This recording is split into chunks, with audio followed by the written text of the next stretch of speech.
su intervención, el diputado Federico Storani, que como ustedes saben es presidente de la Comisión de Relaciones Exteriores de la Cámara Baja, hizo una encendida defensa de la política exterior del gobierno nacional e insistió en un concepto que ya había sido manejado por algunos de los diputados justicialistas intervinientes, en el sentido de que la política exterior no debe ser asunto de un partido, el partido que gobierna, sino asunto de todos.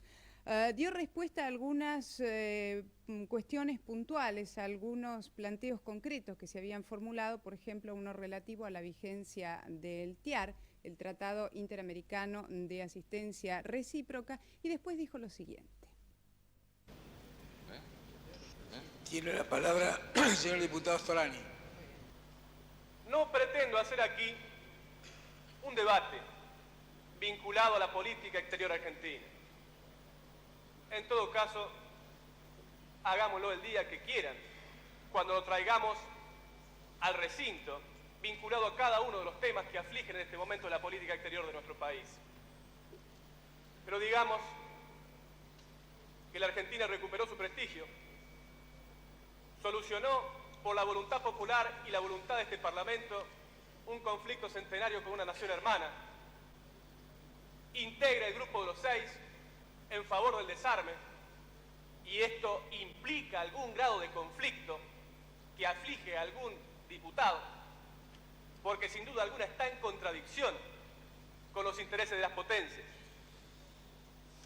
No suscribió el Tratado de No Proliferación en su momento, no porque esté en favor de ninguna política de desarrollo nuclear bélico, sino porque implicaba una política discriminatoria. Apoyó la iniciativa del Grupo de Contadora y también creó el Grupo de Apoyo a Contadora para dar oxígeno a una situación que significara no desencadenar en una situación de violencia y confrontación en América Central. Por estos hechos, hemos sido muchas veces calificados de marxistas por los mismos medios de comunicación que a veces se citan para hacer algunas afirmaciones en el seno de este recinto. Pero, señor presidente, podríamos dar muchos ejemplos. Solamente a través de los pocos, yo quiero señalar la oposición pública del propio presidente de la Nación a la ayuda militar y económica a los denominados grupos contras en su momento en Nicaragua, lo que significa también un punto de conflicto con lo que piensa alguna de las grandes potencias.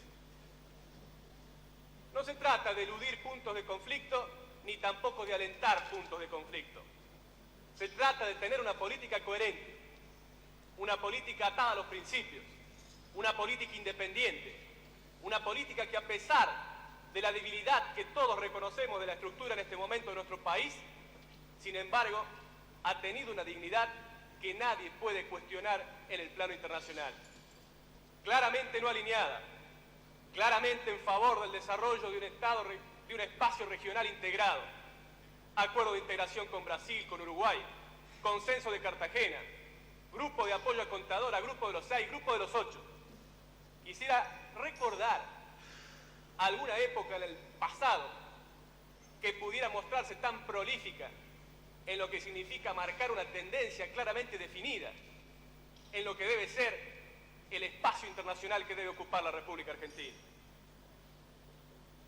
Por eso, señor presidente, yo creo que la pregunta que está flotando en el aire referida al tema de Malvinas es mucho más sencilla. ¿Qué otra cosa se podría haber hecho? Y esto no tiene nada de posibilismo ni resignación. Tiene mucho de decisión. He leído alguna declaración diciendo que estamos peor que en el año 1982. ¿Alguien realmente, seria y responsablemente puede afirmar esto? Antes del conflicto armado existía una presencia testigo de fuerzas británicas, simplemente simbólica, y un barco que estaba por ser retirado de servicio, como era por todos conocido. Después del conflicto armado, no solamente tenemos una fuerte concentración de efectivos, aeropuertos sofisticados y modernos, aeropuertos como en su momento denunciara el propio gobierno argentino, el de Monte Agradable, que por su capacidad técnica es superior al aeropuerto que motivó una invasión a la isla de Granada porque se decía que afectaba la seguridad de una gran potencia. Sin embargo, ahí está, y ahí estuvo también la denuncia del gobierno argentino. ¿Quién puede decir que estamos peor que después del conflicto del año 1982, con un completo aislamiento de carácter internacional por aquel momento, con una situación de retroceso en la previsibilidad y en la credibilidad? En este momento, habiendo ganado todas y cada una de las votaciones de la Asamblea General de las Naciones Unidas, habiendo tenido, como se ha señalado, la más amplia solidaridad, ¿cuál es el otro camino que se diga con claridad? Y entonces lo vamos a discutir. ¿Cuáles son las alternativas que se proponen? ¿Se propone la estrategia del paso a paso británica? Es decir, primero relaciones comerciales, después relaciones diplomáticas, y algún día, como ellos han dicho, quizás, discutir la soberanía. ¿O se propone una propuesta belicista? Plantear que hay que hacer el gesto heroico de combatir nuevamente, con el aceite hirviendo, con los bomberos, como si se tratara de un acto de puro voluntarismo que fuera a resolver el problema de fondo, que es cómo a esta causa nacional de todos los argentinos nos aproxima su objetivo, que es recuperar la soberanía sobre ese territorio. ¿Qué otra cosa pudo haberse hecho? Sino esta, que significa recuperar un espacio internacional, un prestigio, ganar en todos y cada uno de los foros y hacerle pagar el máximo precio político a la potencia colonial que ocupa nuestras islas. Yo creo, señor presidente, que si fuéramos realmente justos en la evaluación y en el contenido de esta política, deberíamos ser generosos en el balance que la misma hagamos. Y no se trata de favorecer a un partido en particular, se trata de favorecer la estrategia de los intereses nacionales que han sido fuertemente preservados, en este caso particular, por la política hasta aquí seguida. Pero planteo, señor presidente, que realmente se diga cuáles son las alternativas que existen a la política que hasta este momento se ha venido instrumentando. ¿Qué es lo que se sugiere? Porque he escuchado propuestas, por supuesto, pero ninguna de que esté representada por las corrientes mayoritarias. Quiero saber si existen otras nuevas, que no sea esta que se acaba de decir, de la denuncia del Tratado Interamericano de Asistencia Recíproca, porque, insisto, debió haberse hecho por lo menos una observación antes de sancionarla hace apenas unos días. Por eso, señor presidente, no voy a hacer ninguna pregunta. Siento la posición de nuestro bloque porque comparten un 100% la exposición del ministro aquí presente y a su vez también ratificar que sentimos un orgullo muy grande porque este gobierno de la Unión Cívica Radical haya preservado la dignidad nacional como lo hizo en su política exterior. Muchas gracias. Diputado Zafore, en uso de la palabra. La pregunta es si ante esta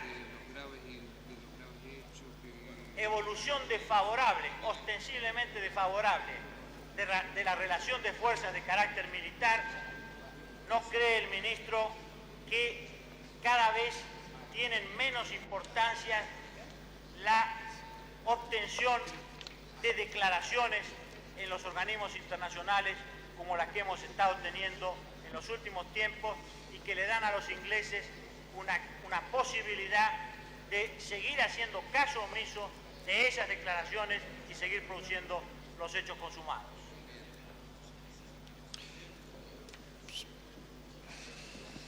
Creo, señor presidente, que la pregunta del señor diputado finalmente consiste en preguntar si vale la pena conseguir apoyo internacional. Yo creo que si uno debe medir el efecto que causa la acción propia sobre la acción del adversario o del enemigo, un criterio para medir el impacto de esa acción es saber cuánta fuerza despliega el adversario o el enemigo para impedir su acción. No hay un mecanismo objetivo para medir cuánto le duele a Gran Bretaña una resolución de Naciones Unidas, por ejemplo. no creo que vayan a confesar que les duela mucho. Sin embargo, si uno tiene que ver el ejercicio diplomático, que implica que la primer ministro llame por teléfono a muchos jefes de Estado para transformar el voto de esos países en las Naciones Unidas, el enorme despliegue que se hace en todas las capitales en las semanas que anteceden al voto, la presión económica y la presión militar a que son sometidos muchos países. Si uno analiza, y ha habido legisladores tanto del partido de gobierno como de los partidos de oposición que han asistido a las votaciones de Naciones Unidas, si uno analiza el despliegue que hacen los diplomáticos británicos, uno está tentado de concluir en que tan gratuito no debe ser el resultado de una votación de esa naturaleza, que les debe doler y bastante quedar aislados en la comunidad internacional de la manera en que quedan aislados año a año luego de esas votaciones. De manera que si el impactómetro funciona, yo estoy tentado de pensar, señor presidente, de que este es un método adecuado e idóneo para desgastar la posición adversaria. Y es sorprendente que se intente argumentar que no sirven las resoluciones internacionales.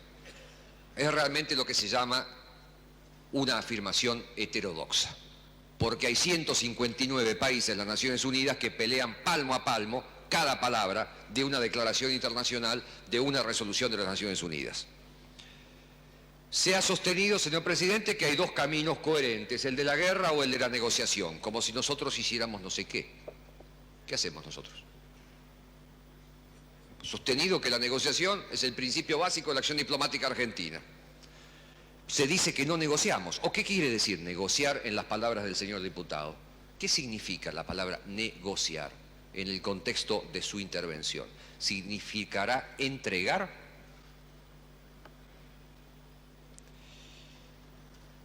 Se ha dicho que no es cuestión de dejar de lado la soberanía, pero ¿por qué empezar con la soberanía? Nosotros hemos sostenido que el principio de una negociación con el Reino Unido consiste, ni más ni menos, en no excluir el tema de la soberanía de las conversaciones. El tema de la soberanía no puede estar excluido de las conversaciones. Que se empiece el primero, el segundo, el tercer día, eso es una cuestión, materia de discusión nuestra o de quien comience a negociar. El único principio es que es inaceptable para un representante argentino, iniciar una negociación en la cual explícitamente quede dejado de lado el tema de la soberanía. Nunca más la Argentina podrá reivindicar la soberanía. ¿Querrá decir negociar, hacer esto? Si no es hacer eso, entonces nosotros estamos intentando negociar, señor presidente.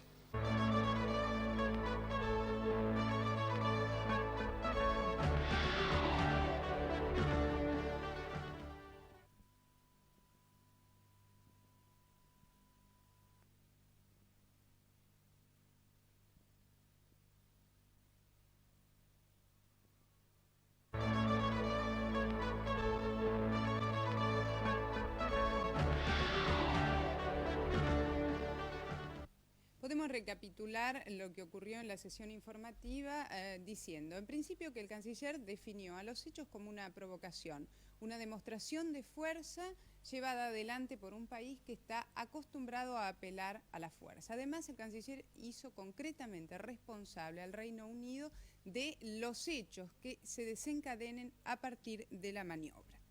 Con respecto a los partidos, hubo coincidencia general en el sentido de que la única solución para el tema Malvinas pasa por la vía pacífica, por la vía diplomática. La diferencia fundamental se plantea en la metodología. Mientras un sector minoritario, pequeño, el Movimiento de Integración y Desarrollo, plantea declarar el cese de hostilidades, los partidos mayoritarios coinciden en que esto no debe ser así y de que no hay posibilidad de diálogo o de negociación sin que esté incluida sobre la mesa de trabajo la cuestión de la soberanía. La sesión pasó a cuarto intermedio hasta el próximo miércoles. Si prospera la iniciativa llevada adelante por el oficialismo, se dará a conocer una declaración conjunta. Esto después de que en los distintos bloques se analice la información suministrada por una parte por el canciller Dante Caputo y la recogida a través de la exposición de los diputados que representaron a los distintos partidos. Vamos al tramo final del debate, hecho que obviamente ocurrió en la madrugada del jueves. Tiene la palabra para una moción de orden, tiene la palabra el señor diputado Faralaski. Señor presidente, quiero hacer una breve reflexión para fundamentarla. Considero que a esta altura del debate la Cámara ha cumplido exhaustivamente con la oportunidad que brindó la visita del señor ministro. Pensaba en que la conclusión de un cierre de debate no era correspondiente, pero sí se me ocurre que un cuarto intermedio hasta el miércoles próximo, en el que la Cámara, ya sin el ministro, pueda hacer una evaluación y eventualmente una valoración conjunta del debate de estas horas, nos facilitaría llegar a un final fructífero. En esta orientación es que la moción de orden consiste en proponer un cuarto intermedio hasta el miércoles próximo. Si hay asentimiento de la honorable Cámara, haré uso de las facultades que me acuerda el artículo 157 del reglamento e invito a la honorable Cámara a pasar a cuarto intermedio hasta el miércoles de la semana próxima a las 17 horas.